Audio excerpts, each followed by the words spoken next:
Mari kita berdoa. Terima kasih Tuhan Yesus untuk pagi hari ini. Kami boleh bangun dari tempat tidur kami, dan kami akan memulai aktivitas kami. Terlebih dahulu kami bersekutu dengan Tuhan melalui mendengarkan kebenaran firman Tuhan melalui channel YouTube ini. Berbicara bagi kami Tuhan, karena kami telah siap untuk mendengarkan kebenaran firman Tuhan. Dalam nama Yesus kami sudah berdoa dan mengucap syukur. Amin. Shalom ibu bapak saudara terkasih dalam nama Tuhan kita Yesus. Semangat pagi. Bertemu kembali di channel Rionando Butar-Butar dalam khotbah 5 menit aja atau ke-5 untuk renungan harian. Renungan pada hari ini saya ambil dari kitab Efesus pasal yang ke-5 ayat yang ke-17. Demikian kesaksian firman Tuhan. Sebab itu, janganlah kamu bodoh, tetapi usahakanlah supaya kamu mengerti kehendak Tuhan. Menjadi bijak. Ibu bapak saudara terkasih dalam nama Tuhan kita Yesus, setiap orang dalam hidup ini pasti tidak mau menjadi orang yang bodoh, tetapi semua pasti memilih sedapat-dapat mungkin menjadi orang yang pintar, menjadi orang yang bijak. Orang yang bijak menjadi orang yang kata-katanya dapat dipegang.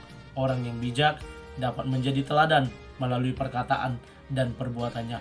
Orang-orang bijak selalu diminta petuah-petuhannya, nasihat-nasihatnya, agar orang lain yang menerima, mendengarkannya dapat termotivasi, dapat dikuatkan, dan dapat berubah dari yang tadinya buruk menjadi lebih baik. Ibu bapak saudara terkasih dalam nama Tuhan kita Yesus, dalam nats ini sangat jelas Rasul Paulus mengingatkan kepada jemaat Efesus sebagai anak-anak terang, sebagai anak-anak Tuhan.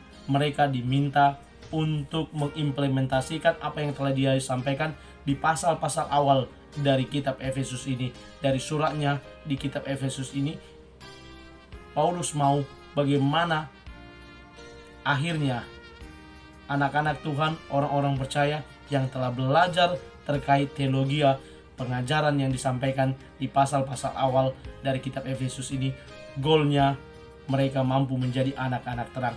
Dan salah satu yang dibahas sebagai anak-anak terang adalah bagaimana mereka menjadi bijak. Kalau kita mau menjadi bijak, tentu yang pertama bisa kita lihat dari nats ini, Paulus katakan, sebab itu janganlah kamu bodoh. Kalau kita mau menjadi bijak, maka tentu kita tidak mau menjadi bodoh. Ketika seseorang menjadi bodoh atau mau dibodoh-bodohi atau apapun namanya, yang pasti tidak ada seorang pun mau dikatakan bodoh. Bisa-bisa terjadi perkelahian, bisa-bisa terjadi perselisihan kalau sampai seseorang mengatakan bodoh sama kawannya. Memang dalam kamus anak-anak sekarang ada keponakan saya dikit-dikit kalau ngomong bodoh ya. Jadi kata akhirannya itu selalu ada kata bodoh.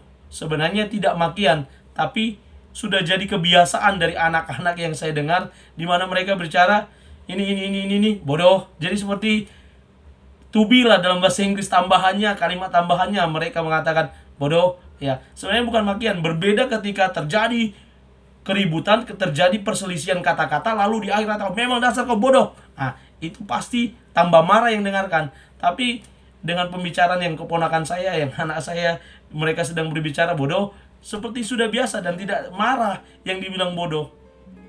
Tapi kepada orang dewasa, kalau ada kata-kata ini pasti bisa menambah emosional sang lawan berbicara.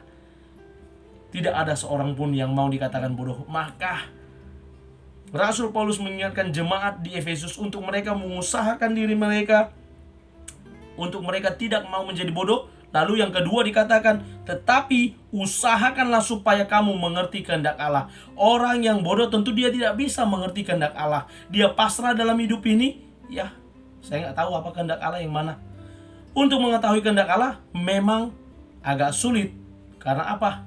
Situasinya mungkin beda-beda tipis apa itu kehendak Allah atau bukan. Tetapi dari setiap perkataan firman Tuhan yang kita baca di Alkitab, dari setiap perkataan yang dikatakan di Alkitab, maka kita boleh tahu apa yang menjadi kehendak Allah, apa yang menjadi keinginan Allah untuk kita lakukan. Dalam nats ini sungguh sangat jelas. Sebagai anak-anak terang, Rasul Paulus menjabarkan dalam setiap ayat bagaimana anak-anak terang itu harus bertindak. Maka di atas, di konteks dekat dari nats ini adalah mengusahakan diri untuk mempergunakan waktu dengan baik. sebaik-baiknya menggunakan waktu supaya kita dapat memaksimalkan waktu kita. Di nats berikutnya diminta untuk selalu berbuat baik kepada orang lain.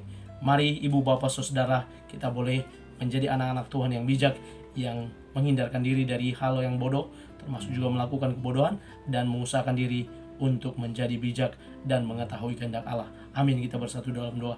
Terima kasih Bapa untuk firman-Mu, mampukan kami untuk menjadi pelaku firman-Mu, mampukan kami memahami kehendak Tuhan atas hidup kami melalui setiap perkataan firman Tuhan yang kami renungkan. Dan berkati mereka yang telah mendengarkan renungan pada hari ini, tambahkan berkat-Mu atas mereka, atas segala kebaikan dan kemurahan mereka yang senantiasa setia mendengarkan kebenaran firman Tuhan. Dalam nama Yesus kami sudah berdoa dan mengucap syukur. Amin. Selamat beraktivitas. Tuhan Yesus memberkati. Shalom.